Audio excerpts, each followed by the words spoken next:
doing this. Okay, so we can now officially start the meeting. Welcome everybody to our Resident and Family Support Council meeting. I just want to remind everybody that this meeting we do on the second and the fourth Tuesday of every month. And our purpose for having these meetings is to help empower people that are navigating the long-term care system so that they can feel empowered with information regarding care and services that they should be receiving. And as Ombudsman, we're here to help advocate for everybody in making sure to be there to be able to assist you when you are looking for that assistance in regards to your personal wishes. Jessica is going to be leading us today in our conversation regarding family councils. And so we're really hoping that many of you that are on this call that are family members or residents, or even if you are in a facility, you work in a long-term care facility, to really take this information to heart. Family counselors are something that we don't see a lot of, and they really are a great tool and mechanism to help people really to be involved in their community, especially as loved ones are trying to it can be difficult to find that connection with the facility that your loved one lives in. And this could be a great opportunity for something like that to happen.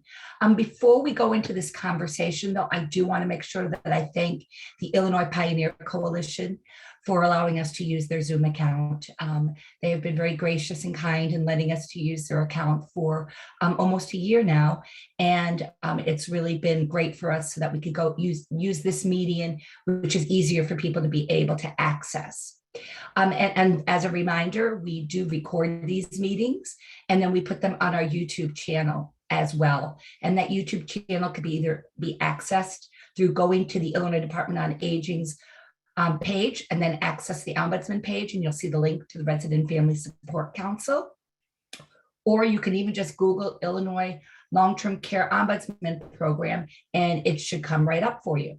And as those pre-meeting slides asked, please get on Facebook and like us and follow us as well. We do try to get on there with important information as we learn information, and also just some resources that we feel might be helpful to share with people. And Lee, yes. The links for the Facebook page are in the chat. I'm going to have the YouTube channel up here in a couple of seconds. So, great. So even during today's meeting, you could click right on that link that Stephen's putting in there for us, and you can go ahead and you can like us, which is a great thing to do. And then also be able to have very easy, you could click on the YouTube channel and then you could save it as a favorite for yourself. And that way then you can always get to them, because we've got some really great information up there through the course of these meetings that can really be helpful. And feel free to share this information with anybody that you know that may really benefit from this. So we have Jessica and Gail are going to be talking with us today about the family councils and really looking at those meeting basics. What's this all about? So Jessica, you want to go ahead and get us going on what are family councils all about here? Thanks, Lee. I appreciate it. Listening to you give that introduction, it just made me give pause. Like 30 years ago, how weird would it have been to say, we'd like you to go like us somewhere? It just sounded funny to me. So struck me as a little unusual to think about it in that manner. So last week, for those of you who were able to join us, Lee led us in a discussion about resident council meetings. So as they said, I think Stephen has put the links in the chat to find our other recordings for last week and previous, or 2 weeks ago, and previous meetings. So I encourage you, if you missed the presentation on resident council meetings, to try and go back and take a listen to that. As Lee said, we're going to be looking at family council meetings today. We're going to cover the basics of family councils. What are they? What should they look like? What's their basis in law? And Gail, who is a community ombudsman with Alternatives for the Older Adult, is going to talk to us a little bit about her experience as an ombudsman assisting a family council and what they did when they faced some barriers and challenges and resistance. So like Lee explained last week, as she talked about resident council meetings, the same parties benefit from having an effective family council. The most important benefits are going to be for the residents, who will hopefully see improved care as a result of the advocacy done by a family council. In a family council, What it is, it's an independent group of families, family members of residents or representatives of residents who work together and strive to protect and improve the quality of life for the residents. And they're trying to provide a voice for residents in decisions about their loved one's care. So they may be there to kind of amplify the voice of the residents, I guess is how I'll say it. And as you can imagine, not every resident is going to have a family member who may be able to attend the family council meeting, or even for those residents who don't have a support network outside of the facility, they may still benefit from the work that the family council does on behalf of all residents within the facility. The bottom line in terms of the benefit to residents is that the family council can be a catalyst to ensure that residents receive care that meet their individual needs, preferences, and schedules. So just like the ombudsmen are advocating for that, a resident council would be advocating for that. A family council is another forum for advocating for the highest practical quality of care for residents. Family members can benefit as they work together and share one voice representing the council. Sometimes many of you may be family members and you've had the experience where you feel a little bit like you're on an island navigating this system. Maybe you don't know whether or not other families and other residents are facing similar problems. So a family council allows for individuals to come together and work together. So it's not just one person with this problem and one person this problem, but you see that other people are facing similar issues as your loved one is in the facility. Family councils can also be a place where they almost work like a family support group. It may be the place where new families are welcomed to the facility. There's orientation and support for families with residents who are new to the facility. Oftentimes it's an opportunity for resource sharing, providing information about the long-term care system. Maybe it's residents' rights, or how does Medicare or Medicaid work, those types of things. So families are benefiting because they're getting that information and having another forum to present their concerns.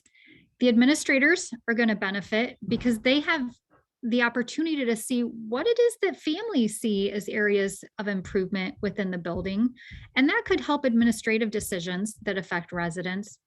And then finally, the staff also benefits. It may be the opportunity for, this could be a venue for misunderstandings to be cleared up. It may be that staff are given a distinct picture of maybe they made a change and implemented something and they expected everyone to see it favorably. And this may be a forum where they see some unintended consequences of changes or decisions that have been made. So really, just like with resident councils, a family council has the ability to affect and benefit all the players within the facility.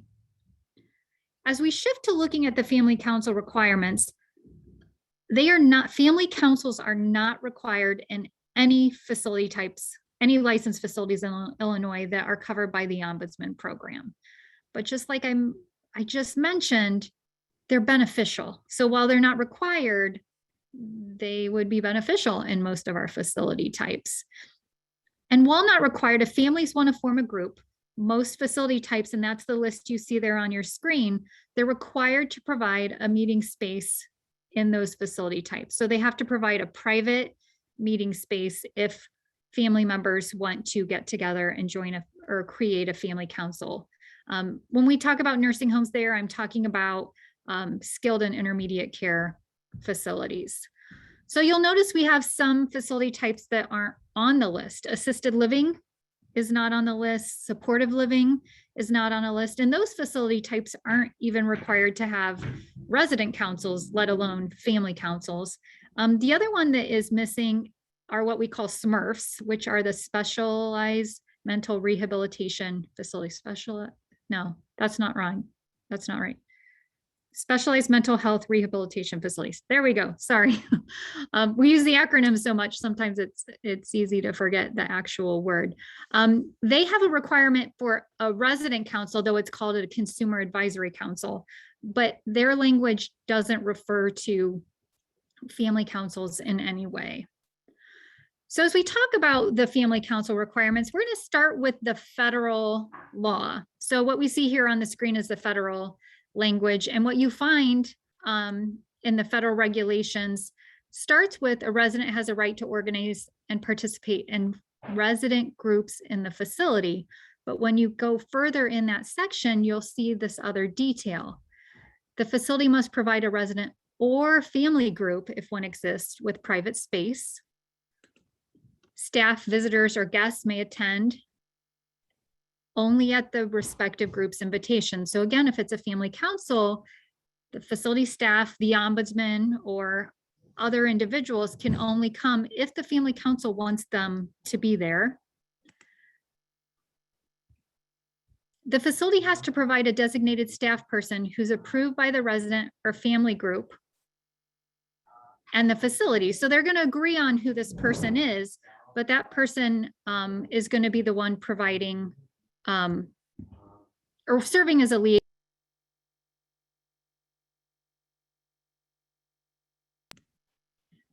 So that liaison, it doesn't say they have to attend the meeting. It just says that there has to be a staff member who's responsible for sharing that information.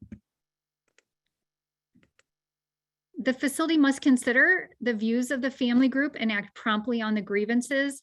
The feds do go on to clarify, though, that it's saying that they don't have to implement whatever's recommended, but they need to take it into consideration and give a response to every request. So this is an example of what you find in the state regulations. So the previous slide is for federal regulations, and that's the language for certified nursing homes. This is the language that we find in our state regulations. And those slides that I showed or the facility types that I had on the previous slide, it's the same language used over and over and over again in each of the various regulations. So the one on your screen that we see here is specific to the skilled nursing and intermediate care facilities code. So that's the section of the state regulation, but you'll find the same language if you were looking at the regulations for shelter care or MCDDs, et cetera. So here you can see what our state regulations say is that families and friends of residents retain the right to form family councils. If there's a family council, a facility shall make information about the family council available to all current and prospective residents, their families, and their representatives. And then it goes on to say that that information that they're sharing is going to come from the family council or the people trying to form one or the ombudsman. And then there's that second piece there where it says the facility shall provide a place for the family council to meet. So let's take a look at what should the meeting look like. We know a little bit about what a family council is, what the basis is in law, but what is a family council? What's it practically? It's going to be that group of families getting together on a regular basis. Oftentimes it's once a month, but the schedule of meetings can really be whatever the group decides. What I want to encourage you to keep in mind, though, is that it meets regularly enough to hold the interest of the family members who are attending. It's really important to follow a set agenda. It helps keep the meeting on task.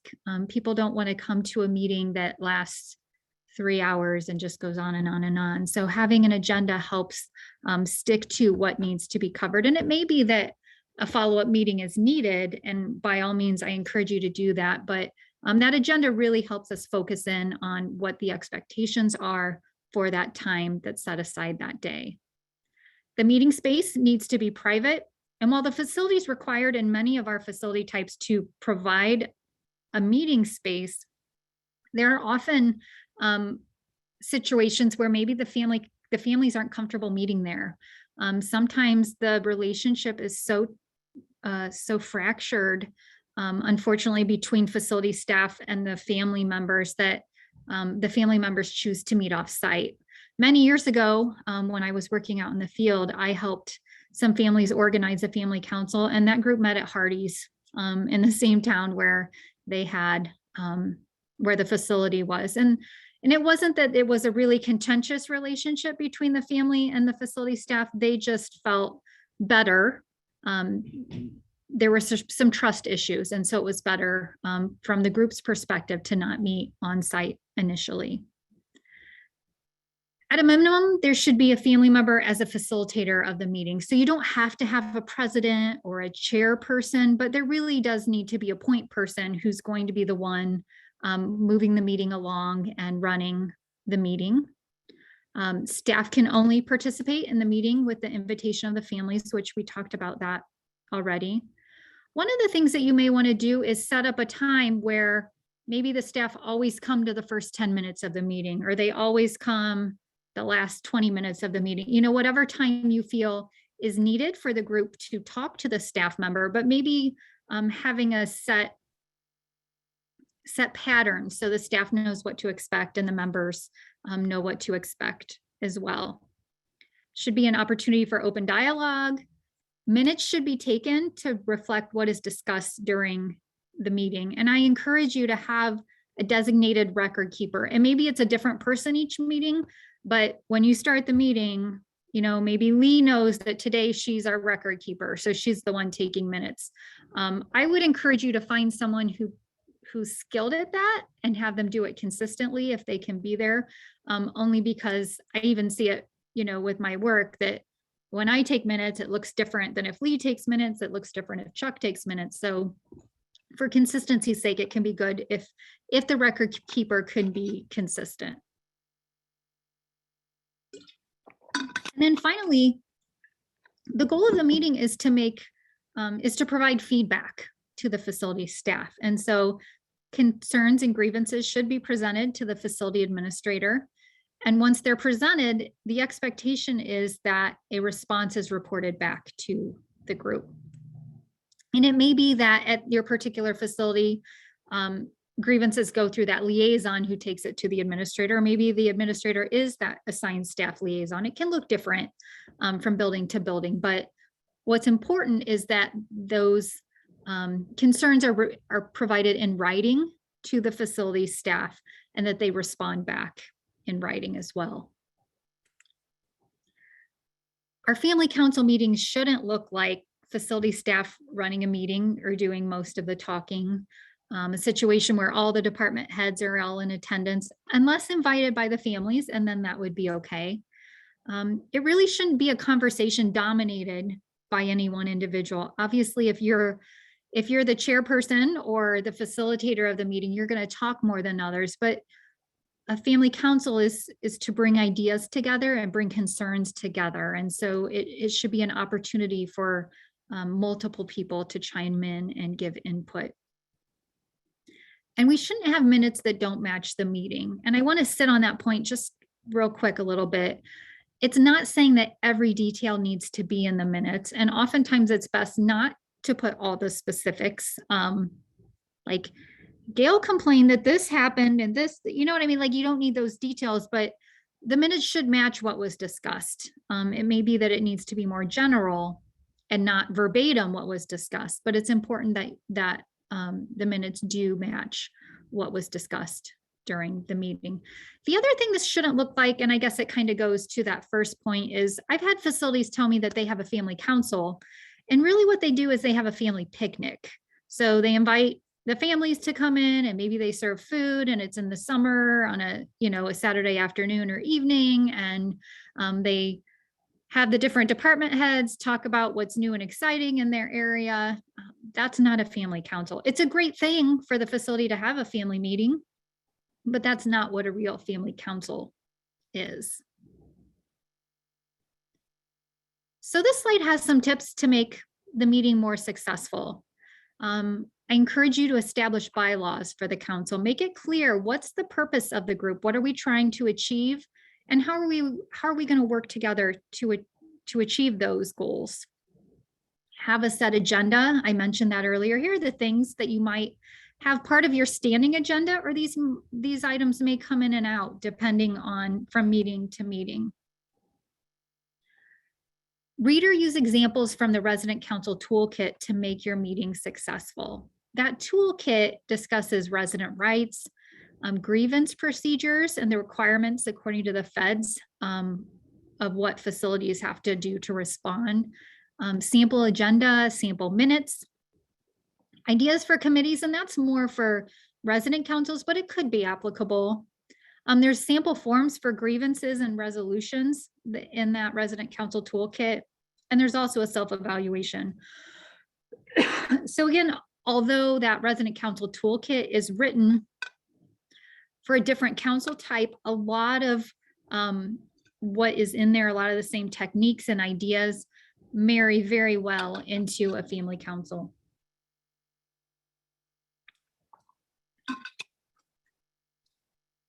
So maybe you're sitting thinking like, oh, that's all good and well, but how do we start something like this? And here are some suggestions for first steps to setting up a family council. The first thing I would encourage you to do is find a couple other family members who are willing to join you. A family council does not have to be, 35% of the families or residents of the facility represented, or all of them.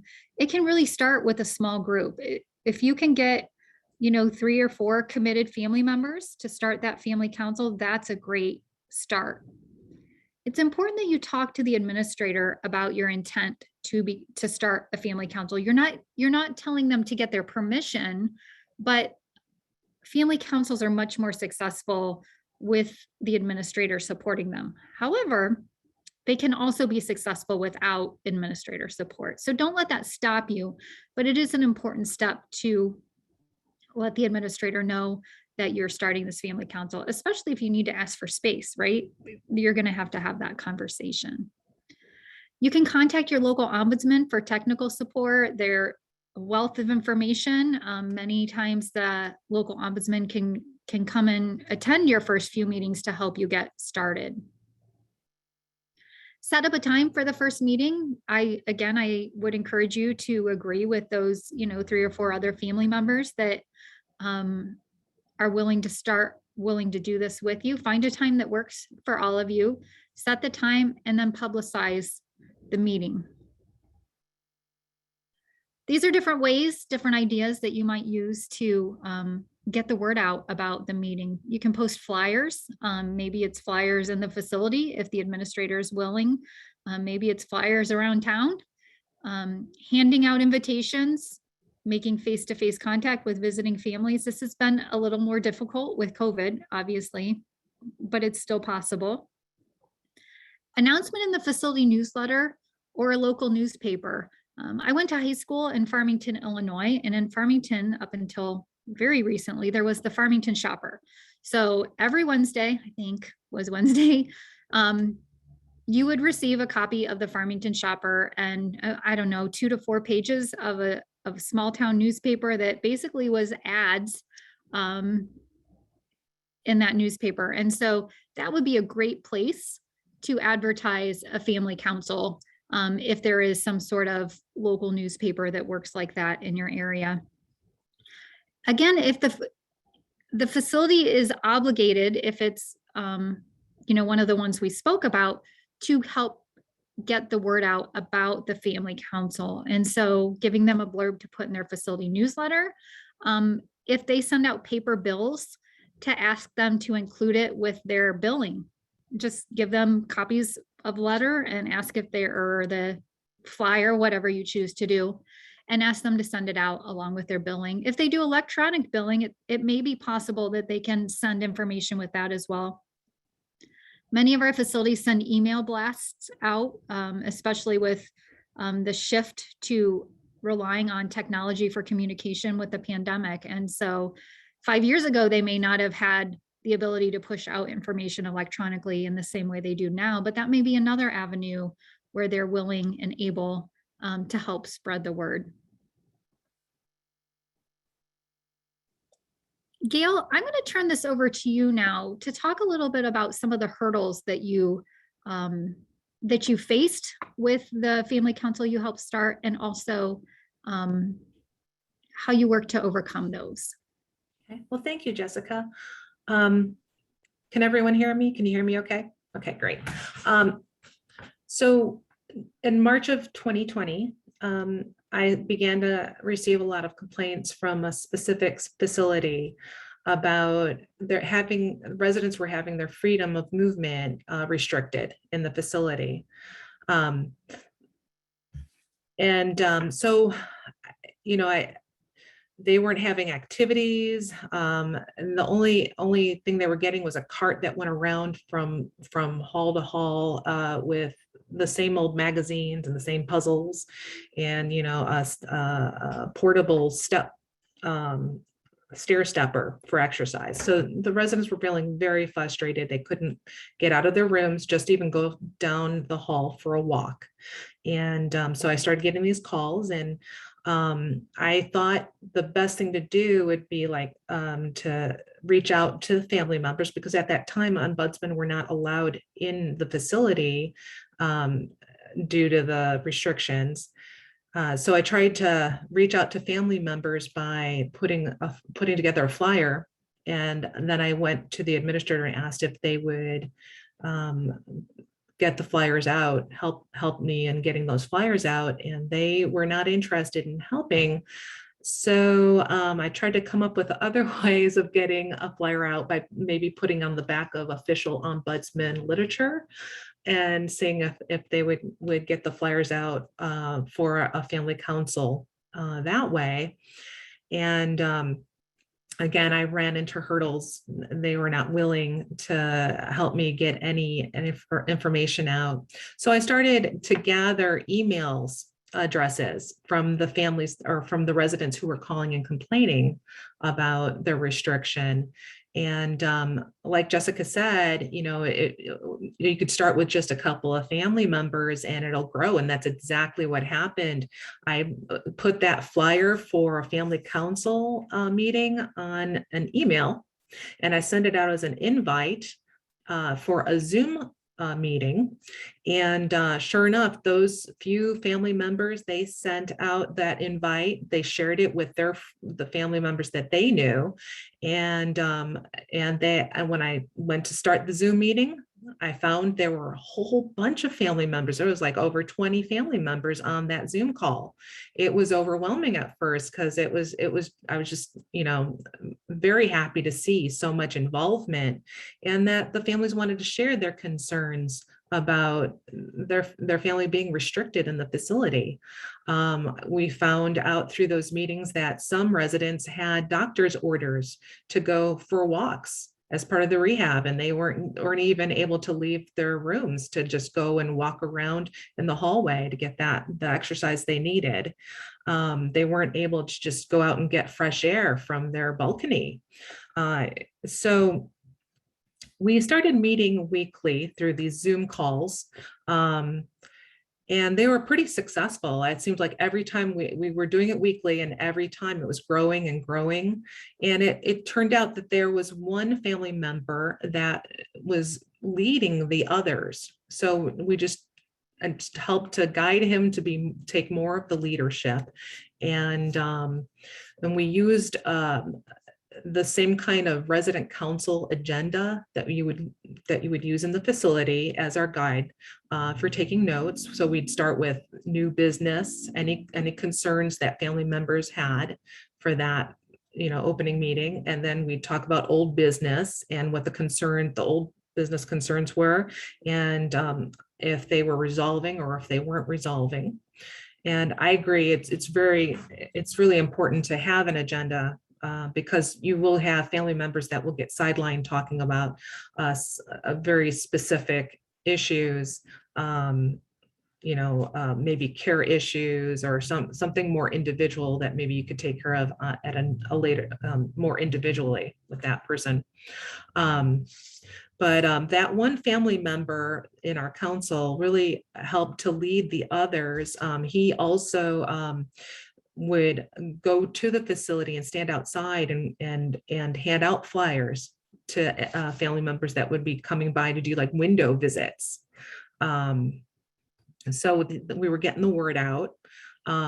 It was decided in the family council to go ahead and have that leader meet with the administrator and in writing, share the concerns with that administrator that, you know, family were being restricted unfairly. And the administrator was asked to get back to the family council in writing, and she did.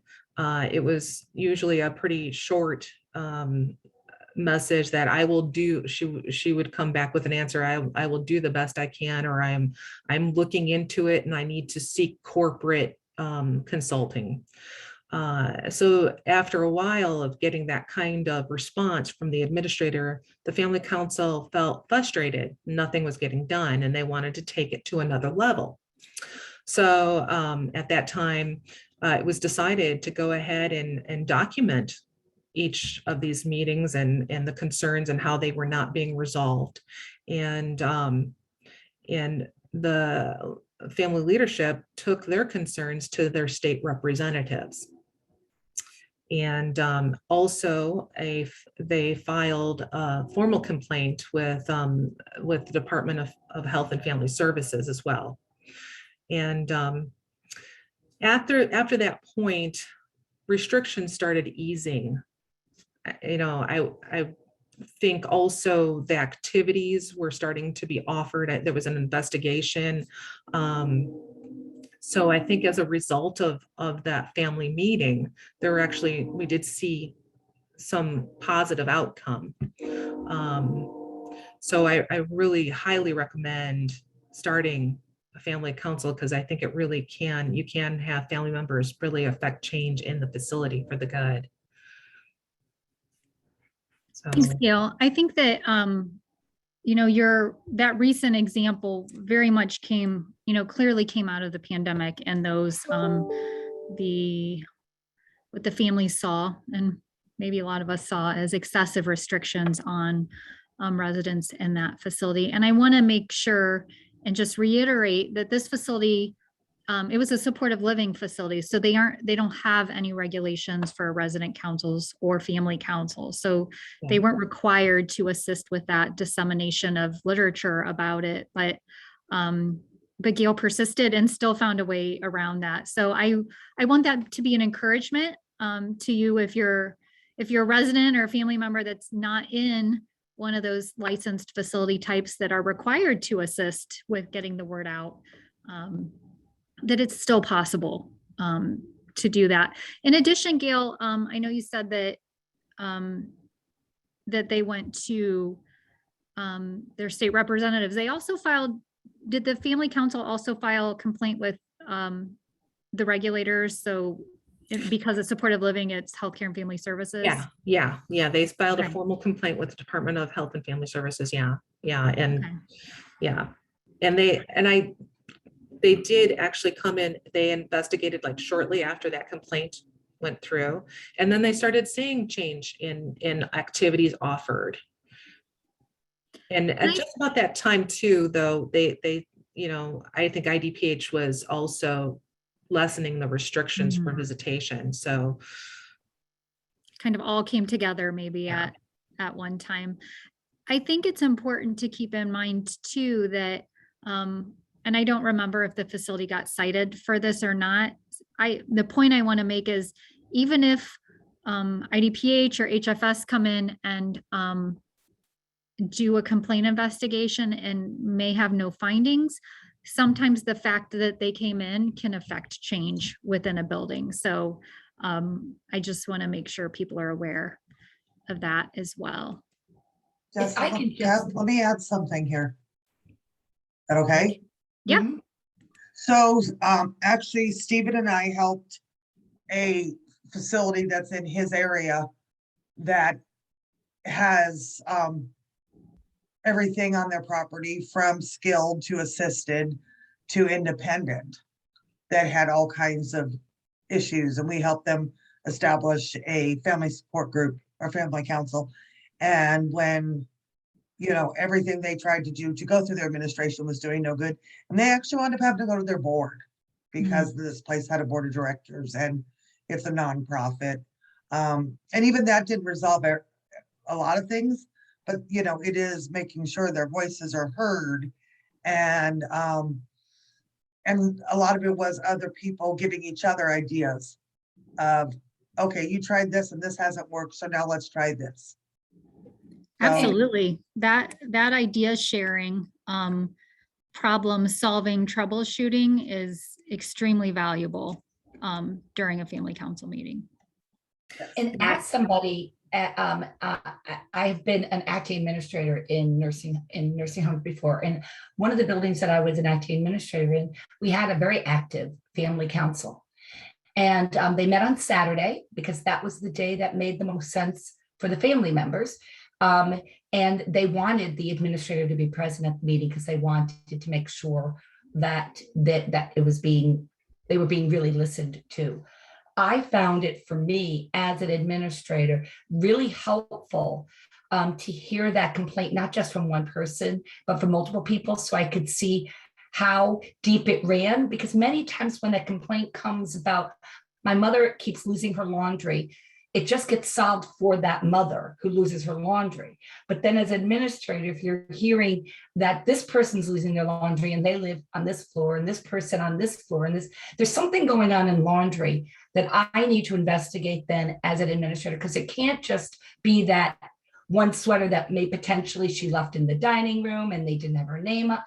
It becomes more of for me, it became very helpful for me to find out the systemic issues that were going on facility-wide, so that I could be more proactive as that administrator. So I found that the family council was extremely valuable and in my quality assurance process as an administrator.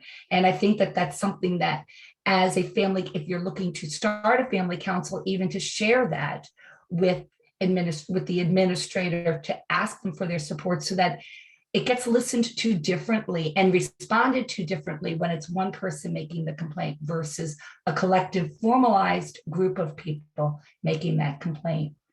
So yeah. And one thing I often tell the residents and the family members is that, together as a group, it can be an anonymous complaint, so that you're not just pinpointed as this individual is always just griping at me, that there's such strength in numbers. And also what it did for me is I started realizing, because it was a strong council, is that people were waiting to the meeting to bring up that concern. And I was like, no, it doesn't have to be during a meeting. Now we had a relationship where they knew that I was going to be listening to them. And so if it is that issue where your mother is not getting her tea and she wants her tea every morning and she's always getting coffee and there's never hot water for her, you don't have to wait for a meeting to tell me this. You could bring it up in the meeting as well, so we can find out if it's happening in other places, but I want to be able to respond to that quickly. So that was something also that I think it helped to build relationships between the families and the facility. It changed some of the dynamics of how we engaged with each other as well. We both came from we were coming from a problem solving, what can we do? It wasn't always me as the administrator saying, well, I'll take care of it. It was, well, what should we do about that then? Help me. What does that look like? So that we could, because it is their loved one. And they can sometimes, many times, know how to resolve that better for that individual. So again, I found that a family council could be an extremely important tool to run a facility better. One other thing, Lee, I want to mention is you mentioned that you met on Saturdays, which that was one of the things I did. Is I met at an untraditional time. I met in the evenings, so 7 o'clock. So when people are off of work. Now, for me, that works because I'm an empty nester. But I think to start that successful family council, you have to be willing to do some non-traditional hours. Really great point, Gail. Really good point, because family members, many are working, and it can't look like that 2 o'clock on a Wednesday afternoon. Because we find that can be a problem with care plan meetings, because that's when care plan meetings can happen for people many times, is during a working day, and family members cannot take that opportunity to get away to be involved in that. So really great point. You've got to be thinking outside the box, and it needs to be about the time that makes the most sense for the individual. Yeah, I wasn't an empty nester at the time, so it didn't work well for me, but it wasn't about me. And it was once a month that I needed to make that exception for really important information. So, but that's what you do in order to have things run smoother. Another outside of the box approach could be sometimes maybe you're not able to connect with other people, other family members at your facility, but maybe you know someone who has a loved one in the sister facility. In the town where I live, there actually used to be 2 facilities that are directly across the street from each other. In fact, I often don't know which one is called which name because they're both across the street from each other. And in that situation, it may be that a family council is for more than one facility. So maybe the group of families are from multiple facilities and maybe the same chain, or maybe multiple facilities in the same area. So again, I want to encourage you to be creative. It can get too big maybe, but I mean, what we're doing here is a resident and family support council. So it's that same idea on a much bigger, broader statewide scale. But I'm aware that I think there are currently, and I know there have been in the past, family councils that met locally for more than one facility. So that would be another option as well. Great idea, Jessica. Really good idea. When I was looking at the agenda items that you put up there, and I love the idea of introducing new staff. What a great way of having staff members feel more connected to the facility, to the family members. I think it's a really great idea. And guest speakers. Can you talk more to that about like what type of topics would a family council perhaps want? How would you go about seeking all of that out? Any ideas? Yeah, I think that, oh, go ahead. Well, we actually did invite a guest speaker to our family council. We had an administrator of another facility come in and talk with this group just to give them an idea of how they were implementing the guidelines from IDPH, and that was invaluable. The family members were so happy to hear a different perspective of how a different administrator is implementing those things. That's a great idea, Gail. I'm not sure that I've ever heard of that happening, but I can see the value in that. I think, Lee, as you asked that question, what came to mind for me is what types of issues are the family members seeing, and is there a resource to speak to that specific issue? Your ombudsman will be an extremely valuable resource in terms of figuring out who you may want to bring in. It's possible that those family members have connections too. The one that comes to mind for me off the top of my head would be maybe someone from hospice coming in and explain the difference between hospice and palliative care. That could be something that could be beneficial for people to hear about. I believe we've done that with this group as well. So those same speakers that we brought in to our group, maybe at the local level, having someone come in and speak to that could be useful. I know in Cook County, there's the Colbert consent decree, and maybe having someone from that program coming in and explaining what that court order means and what opportunities are there for individuals because of that court order could be another example of a guest speaker. Maybe it's someone from like a pet therapy program that you bring in to talk to the family members. Or maybe it's those guest speakers are the facility department heads, or not even the department heads, but maybe there's an activity staff member who's doing some really creative and innovative things in the facility. And so she's going to come in and talk about why they implemented this new program and give more of the researchy background information that maybe you wouldn't get otherwise. Those are some ideas that I came up with. Yeah, what I'm liking about this is it bringing it from just feeling like the meeting is about complaining. Is it bringing it to also be an informational forum so that, again, to help with that connectivity for people, bringing in a guest speaker, introducing new staff. And as you were talking, Jessica, I started thinking, well, wow, the family members could even have cards, and for every family member, for every facility staff member's birthday, they could even, all the family council members could sign birthday cards for the month to be able to send them individually to those staff members for their birthdays. They could assist with doing some of the planning of some of the events in the facility if Christmas is coming up, or they may have connections to family members, might have connections to some other volunteer groups that could even come into the building to assist with stuff like that.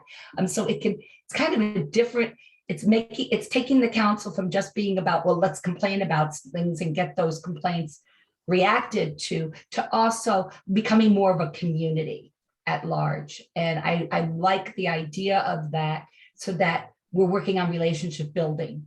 And then I feel more comfortable bringing things forward if I feel that I am a part of that environment and not that outsider. Even though it's my loved one who lives in the facility, I feel like I'm an outsider, and that can be difficult for families. So some really great ideas. I think that this is really important. Set agenda items to put on there so that we are always reminding each other for those sorts of things. I think some other ideas for some of the guest speakers would even be to go on to our Zoom account, to our YouTube account, to see what topics we've talked about during these council meetings as well. And it may even give you some resources for some people who you might want to talk to come, to talk to your group, and ideas on different topics that you can do. If Bring your anybody has any- legislators in. Ask your state representative or your state senator to come in and talk about what they're doing to support residents in long-term care facilities and the aging, like bring them in, give them the opportunity to talk about how they care about all of their constituents. That would be another idea for a guest speaker. The other thing, Lee, is you're talking about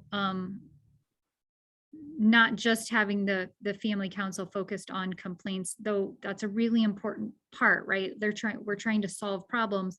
What you do when you bring in these other pieces is it creates, I guess it's that relationship building, but it makes the family council more than just about one problem. Because oftentimes, with Gail's example, once those residents were able to gain some freedom back, the family council didn't have a purpose anymore, right? Because they solved the one issue they were gathered together to address. And there's nothing wrong with that. I think the fact that they formed and they did what they did is really valuable and important. But I think you can take it even a further step in trying to build in a way so that there's continuity, not continuity, but a continuation of the council. Yeah, because it feels like that's a struggle. As residents leave the facility, families then leave the councils. I did have one extremely unique situation where two sisters were involved with the building very deeply. Their father lived there, and they, after their father passed away, they continued to be involved in the facility. And it's because they had that connectivity that existed there and other relationships with other people, not just their father wasn't the only reason why they were doing what it is that they needed to do to advocate, to be a part of this council. They wound up developing relationships with other residents and other family members. And they continued to volunteer at the facility after their father was deceased. So I do feel that can also help with that piece, because that's innate in every resident council, and you need to be prepared for that, is that when family members no longer have their family there, they most likely are going to wind up leaving the council. So this isn't a thing where you recruit and you get 10, 15, 20 people, and then you stop letting people know about it. You've got to continuously, because residents are continuously being admitted into that facility, which may be a way of even starting a one person, I don't want to call it a buddy, but like one family member reaches out to another family member who's a new admit, so that they can help make them know that we've got this group. It's a good group. we are an active organization, and it will help ease some of your anxiety as your mom is moving into this building, because you can feel more empowered through this. So it's another thought, another idea. And so I think that what the message really that we're really trying to share is, don't hesitate to try it. I think the only thing that's going to happen is one of two things is going to happen if you try it. No one's going to be interested, or people are going to be interested. It's one or the other. And if nobody's interested, you tried, and that doesn't mean that it should disappear, because someone else may come along that may want to try it as well down the line. And if you do get one other person, you can continue to just even the two people, and it can sometimes grow from there. So we don't want people to feel discouraged. I tried it, it didn't work. That doesn't mean that it still can't be a valuable mechanism for you to feel more involved. Does anybody in this meeting right now have a family council in their facility? If you do, please feel free to unmute yourself and share what that looks like and feels like for you personally. And the other question that I wanted to ask to the group is, anybody interested in getting a family council together in their loved one's facility, or as a resident that lives in the facility, in their facility, for their family member to feel more connected? Anybody interested in doing this? You can feel free to unmute yourself if you don't want to type.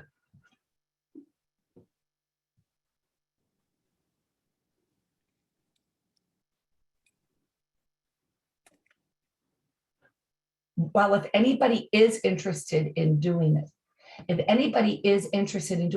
please reach out to your ombudsman.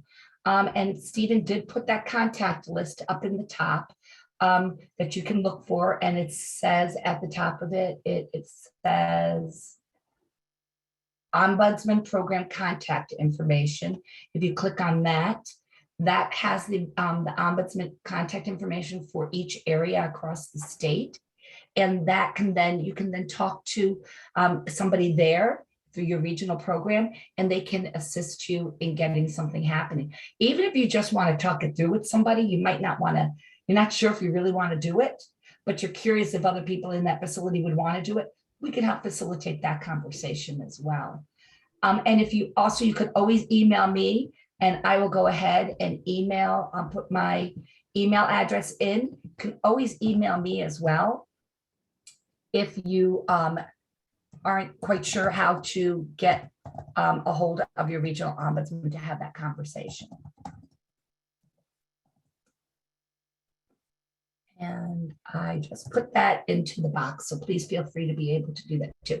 And I come up as the Illinois Pioneer Coalition, since they're the ones that are sponsoring